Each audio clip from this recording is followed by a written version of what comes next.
আসসালামু আলাইকুম। আজকে চলে এলাম নতুন আরেকটি রেসিপি নিয়ে। আজকে আমি তৈরি করে দেখাবো ঈদ স্পেশাল শাহী হালিম, যেটা কিনা আমি খুব সহজেই তৈরি করে দেখাবো। একদমই ঝামেলা ছাড়া রেডি মিক্স রাঁধুনি হালিম মিক্সড গুলো দিয়ে আজকে হালিম রান্না করে দেখাবো। ছোট থেকে বড় সবার কাছে কিন্তু দারুণ লাগবে এই হালিম রান্নাটা। এই হালিম মিক্স দিয়ে রান্না করাটা যতটা সহজলভ্য হয়, খেতে কিন্তু বেশ মজার হয়। আসছে কুরবানির ঈদে এই হালিম মিক্স দিয়ে হালিম তৈরি করে ঘরের সবাইকে চমকে দিতে পারেন। আশা করছি প্রশংসার জোয়ারে ভাসবেন আপনি। রেস্টুরেন্টের স্বাদকেও হার মানাবে এই হালিম রান্না। একবার রান্না করলে বারবার রিকোয়েস্ট পাবেন। তো চলুন দেখে নিই কিভাবে রাঁধুনি হালিম মিক্স দিয়ে ঝটপট হালিম রান্না করা যায়। হালিম রান্না করার জন্য প্রথমে আমাদের লাগবে হালিম মিক্সড। তো আমি এখানে রাঁধুনি হালিম মিক্সটা নিচ্ছি। আপনারা চাইলে যে কোনো ব্র্যান্ডের হালিম মিক্স ব্যবহার করতে পারেন অথবা ঘরে তৈরি হালিম মিক্সটাও ব্যবহার করতে পারেন। এই একটা প্যাকেটের মধ্যে কিন্তু দুইটা প্যাকেট থাকবে। একটা প্যাকেটে থাকবে মশলা আর আরেকটা প্যাকেটে থাকবে চাল ডাল।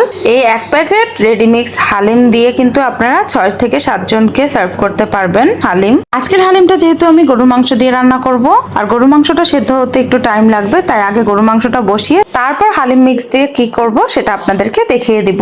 তো চলুন প্রথমে মাংসটা রান্না করি। হালিম রান্না করার জন্য এখানে আমি 1.5 কেজি গরুর মাংস নিয়েছি। আপনারা চাইলে মুরগির মাংস অথবা খাসির মাংসও নিতে পারেন। মুরগি দিয়ে হালিম রান্না করলে কিন্তু হালিম তৈরি করতে অত বেশি সময় লাগবে না, যেহেতু মুরগিটা অনেক জলদি সেদ্ধ হয়ে যায়। আর গরুর মাংস অথবা খাসির মাংস দিয়ে রান্না করলে কিন্তু সময়টা একটু বেশি লাগবে, তাই আপনাদের পছন্দ মতো আপনারা মাংস নিয়ে নেবেন, যে যেটা দিয়ে খেতে চান। আর হালিম রান্নার জন্য কিন্তু অবশ্যই মাংসটা পছন্দ করতে হবে তেল চর্বি এগুলো মিলানো মাংস, যেহেতু হালিম রান্না করব। আর হালিম খাওয়ার সময় এই টাইপের মাংসই বেশি ভালো লাগে। এবার একটা প্যানের মধ্যে নিয়ে নিচ্ছি 1/2 কাপ সয়াবিন তেল। এবার এই তেলের মধ্যে দিয়ে দিচ্ছি 1/2 কাপের থেকে একটু বেশি পেঁয়াজ কুচি। এবার অনবরত নেড়ে পেঁয়াজ কুচিটাকে ভেজে নিব। যতক্ষণ না পর্যন্ত পেঁয়াজ বেরেস্তা হয়ে যায় ততক্ষণ পর্যন্ত অনবরত নাড়তে থাকবো। আর এই পর্যায়ে চুলার হিটটা থাকবে মিডিয়াম ফ্লেমে।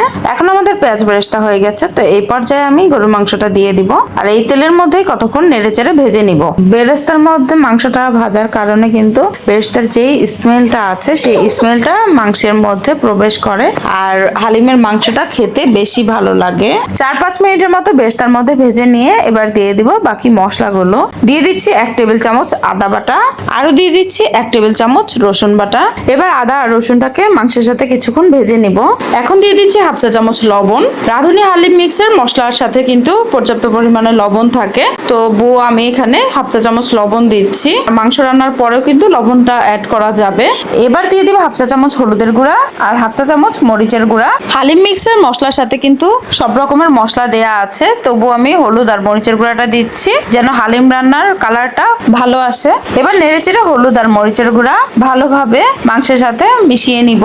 আর এবার দিয়ে দিব রাঁধুনি হালিম মিক্সের সাথে যেই মশলাটা ছিল সেই মশলাটার থেকে 1 টেবিল চামচ রেখে বাকি সম্পূর্ণ মশলাটাই আমি মাংসের মধ্যে দিয়ে দিব। বাকি যে 1 টেবিল চামচ রাখবো সেটার কাজও আমি আপনাদেরকে পরে দেখিয়ে দিব। এবার মশলাটা দিয়ে ভালোভাবে 5 মিনিটের জন্য কষিয়ে নিব মাংসটাকে। এখন পর্যন্ত কিন্তু আমি মাংসে কোনো পানি ব্যবহার করিনি। ভালোভাবে মাংসটা কষিয়ে নিলেই হালিমের মাংসটা খেতে বেশি মজা লাগবে। 5 মিনিটের মতো মাংস কষানো হয়ে গেছে। এবার 1 লিটারের মতো পানি দিয়ে দিব।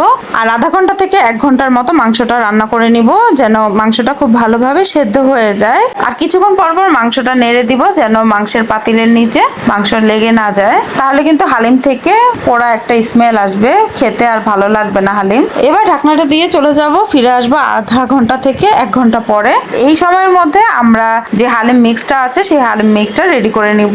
এবার হালিম মিক্সটার প্যাকেটের মধ্যে যেই চাল আর কিছু ডালের পাউডার ছিল সেই প্যাকেটটা সম্পূর্ণ একটা বাটিতে ঢেলে নিচ্ছে। আমি যেহেতু 6-7 জনের জন্য হালিম তৈরি করব, তাই সম্পূর্ণ প্যাকেটের হালিম মিক্সটা আমাদের লাগবে। হালিম মিক্সটা রান্নার জন্য উপযুক্ত করতে দিতে হবে ফুটন্ত গরম পানি। অল্প অল্প করে দিব আর চামচ দিয়ে ভালোভাবে নেড়ে নিব যেন মিশ্রণটা খুব ভালোভাবে মিশে যায়, কোথাও যেন দলাট বেঁধে না থাকে সেদিকে লক্ষ্য রাখতে হবে। হালিম মিক্সটার প্যাকেটের মধ্যেই কিন্তু লেখা থাকবে আপনারা কিভাবে হালিম রান্না করবেন অথবা এই মিশ্রণটা কিভাবে তৈরি করবেন। আপনারা প্যাকেটের গায়ে লেখাটা পড়লেই বুঝতে পারবেন কিভাবে হালিম মিক্সটা তৈরি করতে হবে অথবা হালিম রান্না করতে হবে।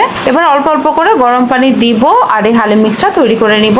আমাদের হালিম মিক্সটা মিক্সটা পানিতে ভালোভাবে মেশানো হয়ে গেছে। এখানে টোটাল 2 কাপ পানি লেগেছে। প্যাকেটে যতটুকু পানি লেখা আছে ততটুকুই পানি দিয়েছি। হালিম মিক্সটা 15 মিনিটের জন্য ভিজিয়ে রাখবো। আপনারা চাইলে আধা ঘন্টাও ভিজিয়ে রাখতে পারেন, তবে প্যাকেটের মধ্যে 15 মিনিটের জন্য ভিজিয়ে রাখার কথা বলা আছে। 15 মিনিটের বেশি না রাখলেও হবে। আমাদের হালিম রান্নার জন্য গরুর মাংস কিন্তু রান্না হয়ে গেছে। মাংসের উপরে যখন এরকম তেল ভেসে উঠবে তখনই কিন্তু হালিম মিক্সটা দিয়ে দিতে হবে। মাংস সেদ্ধ হয়েছে, তবে মাংসটা কিন্তু পুরোপুরি গলে যায়নি। হাত দিয়ে ধরলে নরম হয়ে যাচ্ছে, ওরকম টাইপেরই নরম করতে হবে। এবার আগে থেকে ভিজিয়ে রাখা হালিম মিক্সটা দিয়ে দিব। অবশ্যই কিন্তু নেড়ে দিতে হবে যেন নিচে দলট বেঁধে না থাকে। হালিম মিক্সটা দেওয়ার পরে বাটিটা ধুয়ে সামান্য পানি দিয়ে দিব। বাটির গায়ে অনেকটা হালিম মিক্স লেগে আছে, তাই অল্প পরিমাণে পানি দিতে হবে। পানি কিন্তু বেশি দেওয়া যাবে না। আমরা হালিম মিক্সটা 5-6 মিনিটের মতো কষিয়ে নিব। এই পর্যায়ে আমাদের চুলার হিটটা থাকবে মিডিয়াম ফ্লেমে, বেশি বাড়িয়ে দেওয়া যাবে না, তাহলে কিন্তু নিচ দিয়ে পোড়া দাগ লেগে যাবে, তখন আর হালিমটা খেতে ভালো লাগবে না। হালিম মিক্স দেওয়ার পরে কিছুক্ষণ পর পরে কিন্তু নাড়তে হবে, না হলে নিচ দিয়ে লেগে যাবে। ঘড়ি ধরা 5 মিনিট দাঁড়িয়ে থেকে নেড়ে চেড়ে কষিয়ে নিব। হালিম দেখতে রান্না হয়েছে মনে হলো, হালিম কিন্তু রান্না হয়নি, হালিম মাত্র আমি কষিয়ে নিচ্ছি। হালিম মিক্সের মধ্যে যে ডাল চাল থাকে সেগুলো ভালোভাবে সেদ্ধ হতে হবে, তার জন্য আমাদের এখানে পানি অ্যাড করতে হবে। ভালোভাবে কষিয়ে নিলেই হালিমটা খেতে বেশি ভালো লাগে। তো আমার 5 মিনিটের মতো হালিম কষানো হয়ে গেছে মাংসের সাথে হালিম মিক্সটা। এবার আমি পানি দিয়ে দিব। হালিম রান্নার জন্য এখানে আমি 1 লিটার ফুটন্ত গরম পানি দিচ্ছি। এবার ভালোভাবে নেড়ে ঢাকনা দিয়ে দিব 15 থেকে 20 মিনিটের জন্য। এই পর্যায়ে আমাদের চুলার হিট থাকবে মিডিয়াম টু হাই। এই 15 থেকে 20 মিনিটের মধ্যে হালিমটা একটু পরপর নেড়ে দিতে হবে যেন হালিমের নিচ দিয়ে পোড়া দাগ লেগে না যায়। 20 মিনিট পর হালিমের ডালটা একটু চেক করে নিতে হবে সেদ্ধ হয়েছে কিনা। যদি সেদ্ধ না হয় তাহলে আরো কিছু ফুটন্ত গরম পানি অ্যাড করতে পারেন। আমার হালিমের ডালটা সেদ্ধ হয়নি, তবে আমি পানি অ্যাড করব না, আমি চুলাটা একটু কমিয়ে রাখবো। আপনারা চাইলে পানি অ্যাড করতে পারেন। আমি একটু ঘন করে নামাবো হালিমটা, তাই আমি পানি অ্যাড করছি না। এবার চুলাটা একটু কমিয়ে আমি ঢাকনা দিয়ে দিব যতক্ষণ না পর্যন্ত হালিমের ডালটা সেদ্ধ হয়ে যায়। আর এর মাঝে আমি কিছুক্ষণ পর পর নেড়ে দিয়ে যাবো যেন তলানিতে লেগে না যায়। আমাদের হালিমের ডালটা সেদ্ধ হয়ে গেছে। এবার মশলা থেকে 1 টেবিল চামচ যে মশলা উঠিয়ে রেখেছিলাম সেই মশলাটা দিয়ে দিব, আর 1 মুঠ পেঁয়াজ বেরেস্তা দিয়ে নিব। আপনারা চাইলে এখানে মশলা দিয়ে পেঁয়াজ বেরেস্তা দিয়ে পরে বাগার দিয়ে নামাতে পারেন।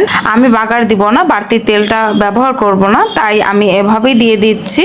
আর বাগার না দিলেও কিন্তু হবে, এভাবে দিয়ে দিলেও হবে বেরেস্তাটা। তো এবার ভালোভাবে নেড়ে চেড়ে একটু বলক উঠে আসলে হালিমটা নামিয়ে সার্ভ করে নিব। আর এই পর্যায়ে নামাবো, কারণ হালিমটা ঠান্ডা হলে কিন্তু আরো একটু ঘন হবে। বেশি ঘন করে নামালে পরে হালিমটা আরো বেশি ঘন হয়ে যাবে, খেতে ভালো লাগবে না। ব্যাস, আমাদের হালিম রান্না কমপ্লিট হয়ে গেছে। এবার গরম গরম হালিমটা সার্ভ করে নিব। আমি মাটির একটা হাঁড়ির মধ্যে হালিমটা সার্ভ করছি, আপনারা চাইলে যে কোনো পাত্রে সার্ভ করে নিতে পারেন।